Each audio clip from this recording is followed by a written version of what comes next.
परम आदरणीय प्राचार्य श्री, परम आदरणीय प्राचार्य महोदय, सभी अध्यापकगण, प्यारे छात्र छात्राओं, आप सभी को गांधी जयंती और लाल बहादुर शास्त्री जयंती की हार्दिक शुभकामनाएं। जिन महानुभाव का, महान विभूतियों का आज हम स्मरण कर रहे हैं, वो हमारे इतिहास में इतनी महत्वपूर्ण हस्ती क्यों बन गए, इसकी शुरुआत हुई थी जब मुगल साम्राज्य औरंगजेब की मृत्यु के बाद पतन की ओर था और भारत में ब्रिटिश ताकतें अपनी आ चुकी थी और अपनी जड़ें जमा रही थी।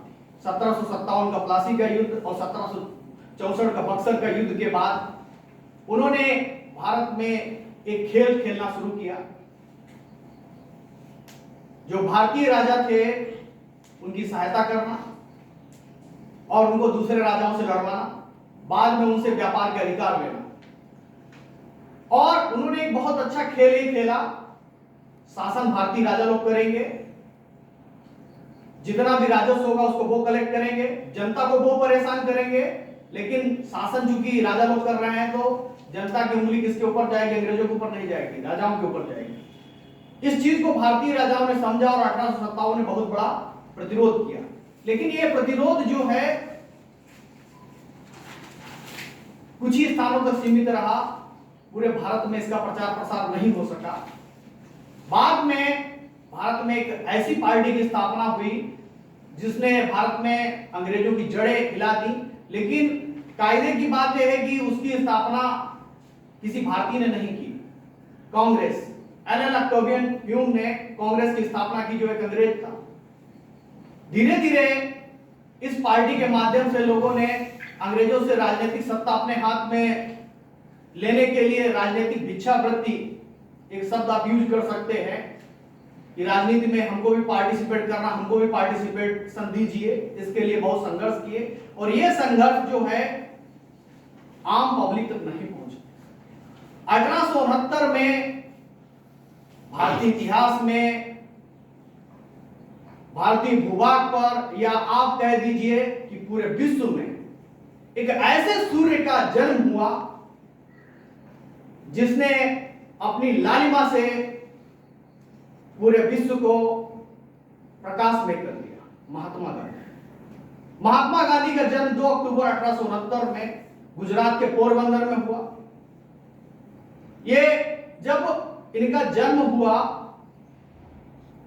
तो जिस परिवार में इनका जन्म हुआ वो परिवार बड़ा धार्मिक था और बच्चे की सबसे अच्छी शिक्षा जो है उसके घर से शुरू होती है। और इनके ऊपर इनकी माता जी का बहुत बड़ा प्रभाव पड़ा, क्योंकि इनकी माता जी बहुत धार्मिक स्वभाव की महिला थी। तो जो शिक्षाएं वो यहां देती थी, अगर वो उसी तरीके की चीजें बाहर देखते थे तो उनके ऊपर बहुत बड़ा प्रभाव पड़ता था। तो गांधी जी के अंदर जो आपने सत्य, अहिंसा, सत्याग्रह या बाकी सब चीजें जो देख रहे हैं वो इनके परिवार की देन है। एक बार की बात है कि जब इनके स्कूल में इंस्पेक्शन हुआ तो इनको एक शब्द लिखने के लिए दिया गया। तो टीचर ने सब देख लिया कि गांधी जी जो पढ़ने में कमजोर है वो नहीं लिख पाएंगे, तो उन्होंने पैर से बना करके वो शब्द लिख दिया और कहा गांधी जी से कि आप नकल कर लीजिए। गांधी जी ने नकल नहीं की। बाद में टीचर ने इनको बहुत डांटा कि तुम्हारा शब्द गलत हो गया और तुमने नकल क्यों नहीं की। बोले मेरी माता जी ने मुझे सिखाया है चोरी नहीं करना है, ईमानदारी से रहना है। और इन्होंने सत्यवादी राजा हरिश्चंद्र नाटक देखा था, उसका भी इनके ऊपर बहुत बड़ा प्रभाव पड़ा। तो यहाँ पर जो गांधी जी के इस जीवन से हमें शिक्षा मिलती है कि हमको बच्चों को किस एटमॉस्फेयर में रखना है। रशियन साइकोलॉजिस्ट वाइगोत्स्की एक बहुत बड़े साइकोलॉजिस्ट हुए हैं, उन्होंने दिया है कि बच्चे के सीखने पर उसके सोशल कल्चर का बहुत बड़ा प्रभाव पड़ता है, क्योंकि बच्चा जिस वातावरण में रहेगा वही चीज वो सीखेगा। तो गांधी जी ने हमको एक न्यू थॉट दिया और फेल होना मंजूर किया, लेकिन नकल करना मंजूर नहीं की। ऐसे ही गांधी जी ने धीरे धीरे करके जो इन्होंने अहिंसा की विचारधारा है, इन्होंने हर धर्म को एक साथ लेके चला। इन्होंने बाइबल से सीखी, ईसा मसीह से जो चीज है, लियो टॉल्स्टॉय की बुक और बाइबल को इन्होंने अच्छे से रीड किया और वहां से वो अहिंसा की विचारधारा अपने जो है जीवन में लेकर के आए। बहुत सी गांधी जी का जो अगर आप जीवन दर्शन समझेंगे धर्म के बारे में, उन्होंने बोला है कि राजनीति धर्म के बगैर नहीं हो सकती, लेकिन वहां पर धर्म का मतलब किसी एक धर्म से नहीं है, वो है हमारे नैतिक धर्म। क्योंकि जब तक हमारे अंदर नैतिकता नहीं होगी, हम क्या सही कर रहे हैं क्या गलत कर रहे हैं, ये चीज जब तक बच्चों के अंदर नहीं आएगी कि हम गलत क्या कर रहे हैं सही क्या कर रहे हैं। आज आप देखिए कि बच्चे जो है बड़े होते हैं अपने माँ बाप की बातें नहीं मानते, उसके पीछे भी एक दर्शन है कि आज माँ बाप उनको कुछ दे भी नहीं रहे। आज हम बच्चों पर क्वेश्चन क्रिएट कर सकते हैं, फ्यूचर के लिए ले सकते हैं कि बच्चे जब बड़े होते हैं माँ बाप का लालन पालन नहीं करते। एक्चुअली में जब बच्चे असहाय अवस्था में होते हैं तो माँ बाप भी उनका वो लालन पालन नहीं करते हैं, क्योंकि उनके पास में आज टेक्नोलॉजी ने मोबाइल नामक यंत्र दे दिया है, जिससे वो पूरी तरीके से बिजी है, बच्चे के लिए कोई समय नहीं है। और यही जो बच्चे जब फ्यूचर में बड़े होंगे, हम लोग वृद्ध अवस्था में होंगे तो हम लोग असहाय पड़े होंगे, बच्चों के पास जो है हमारे पास वो पैसे दे देंगे हमको, लेकिन जो एक इमोशनल लगाव होता है ना, 10 मिनट बैठ के हमारे साथ बात करो, आई हैव नो टाइम, क्योंकि ये चीज हम बच्चों को दे रहे, फ्यूचर में बच्चे हमको देंगे। और कहीं ना कहीं इसके लिए हम ही रिस्पॉन्सिबल है कि हमारे बच्चे हमारी देखभाल नहीं करते। तो जो गांधी जी ने जो दिया था कि नैतिकता का पाठ, वो उनके समय में भी बहुत इंपॉर्टेंट था, आज भी इंपॉर्टेंट है। गांधी जी ने गांधी जी की जो सबसे बड़ी जो चीज है कि क्यों 1600 ईस्वी में अंग्रेज आए, 1857 में भारतीय लोगों ने उनका विरोध करना शुरू कर दिया, बहुत बड़ी क्रांति हुई, लेकिन लोग सक्सेस नहीं हुए। 1857 के बाद से 1847 मतलब 1947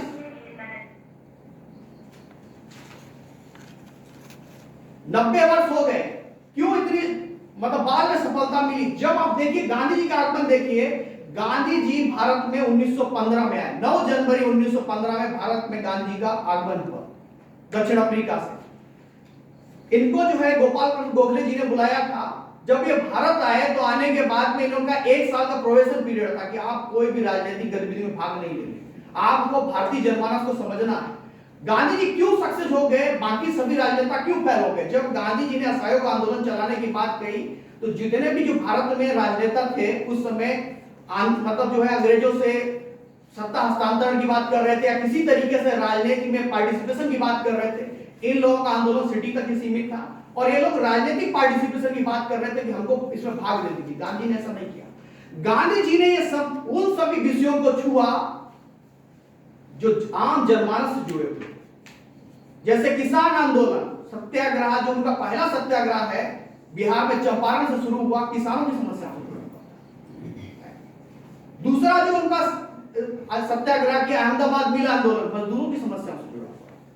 तीसरा उन्होंने जो आंदोलन किया खेड़ा आंदोलन, वो भी किसानों की समस्या से जुड़ा हुआ था। बाद में जब इन्होंने ये सब चीजें ऑब्जर्व कर ली और सोचा कि भारतवर्ष में एक ऐसा आंदोलन चलाया जाए जो लोगों को, आम जनमानस को एहसास दिला सके कि अंग्रेज लोग जो भारत में राज कर रहे हैं वो गलत है, लेकिन उस पर भी राजनेता लोग तैयार नहीं हुए।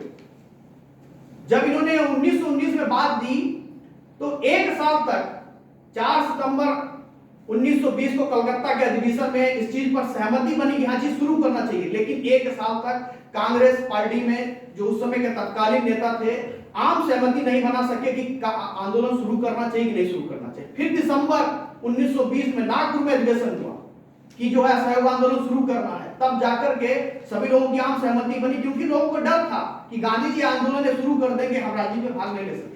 लेकिन गांधी जी का अपना कोई उद्देश्य नहीं था। गांधी जी का एक ही उद्देश्य था कि कैसे आम जनमानस को जो है वो आंदोलन से जोड़ सके, आम जनता को एहसास दिला सके कि जो भारत में अंग्रेज राज कर रहे हैं वो सही नहीं है। क्योंकि उन्होंने गांधी जी की किसी भी आंदोलन में गांधी जी ने नहीं कहा अंग्रेजों से कि आप हमें शासन में पार्टिसिपेट दे दीजिए। लास्ट में जब इन्होंने असहयोग आंदोलन शुरू कर दिया 1920 में, और इनका देखिए नैतिकता का और इनके अपने सिद्धांत कितने बड़े थे। आंदोलन पूरी जोर शोर से चल रहा था, लेकिन ये अहिंसा के बहुत बड़े पुजारी थे। गोरखपुर में चोरी चोरा कांड हुआ, वहां पर अहिंसा हुई, इन्होंने आंदोलन बंद कर दिया। फिर 1930 में उन्होंने सविनय अवज्ञा आंदोलन शुरू किया, वहां पर भी इन्होंने लोगों को जगाने का काम किया। और देखिए कि कितना लोग जग गए। असम में प्लांटेशन एग्रीकल्चर में जितने भी मजदूर लोग थे, उन्होंने गांधी जी के नाम पर आंदोलन शुरू कर दिया। जितने भी आदिवासी इलाके थे, वहां पर लोगों ने गांधी जी के नाम पर आंदोलन शुरू कर दिया। जितने भी मतलब मजदूर लोग थे, उन्होंने गांधी जी के नाम पर आंदोलन शुरू कर दिया। तो आम जनमानस को गांधी जी ने जोड़ दिया और आम जनमानस को एहसास दिला दिया कि यह आंदोलन आपका है। गांधी जो भारत में अंग्रेज लोग आज राज कर रहे हैं, वो आपकी बदौलत ही कर रहे हैं। नॉन कोऑपरेशन का मतलब ये था कि हमें अंग्रेजों का सहयोग नहीं करना है, क्योंकि अंग्रेज लोगों ने जो भारत में सत्ता स्थापित की है, वो भारतीयों के सहयोग से स्थापित की है।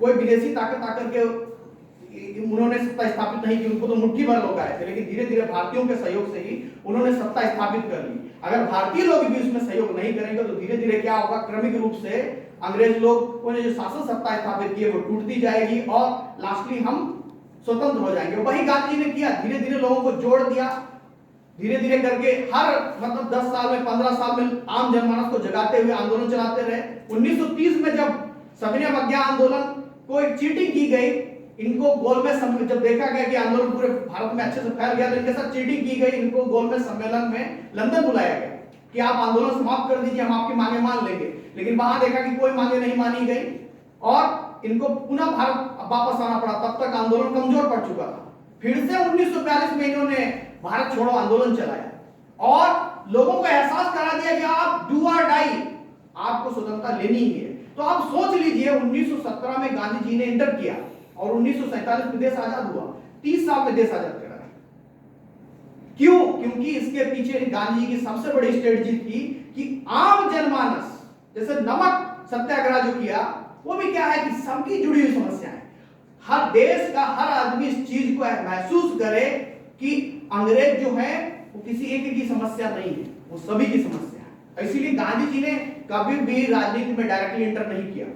जब देश आजाद हो गया, भारत का संविधान बना, तो गांधी जी संविधान सभा के सदस्य नहीं थे। गांधी जी ने कोई राजनीतिक पद नहीं लिया और आज कायदे की बात है कि उनके परिवार का भी कोई आदमी राजनीति में नहीं है, क्योंकि उन्होंने पूरा त्याग कर दिया। अब गांधी जी की हम एक शिक्षा पर प्रकाश डाल लेते हैं। गांधी जी ने जो शिक्षा दी थी ना, बुनियादी शिक्षा, धीरे धीरे लोग उसको भुला चुके थे।